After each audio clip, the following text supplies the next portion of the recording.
یه لقمه بده ببینم چه جوری بزن. حلیمی که درست کرده نریزه سجاد به جهنم ولش کن بیا بعد داشتم وقتی باید انجام حرف میزنم دقت کن بهم آیا برد بگردم من باید حرف چی میگی میزنم واسه خودت؟ این چشه میکشم زیر تو با کی بودی؟ حواس به حرفات باشه حواس به حرفات باش میکشم زیر تو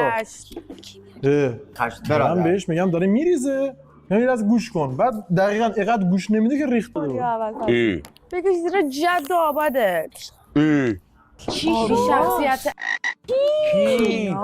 همین این اوکی اوکی احسانو میگی؟ بابا یاشار پلشت میکشم زیر تو برو بابا تو جمع کن وقتی دارم با حرف میزنم میگم نریزه خوری با من اینجوری صحبت میکنی الان نشونش میدم کی میکشه زیر کی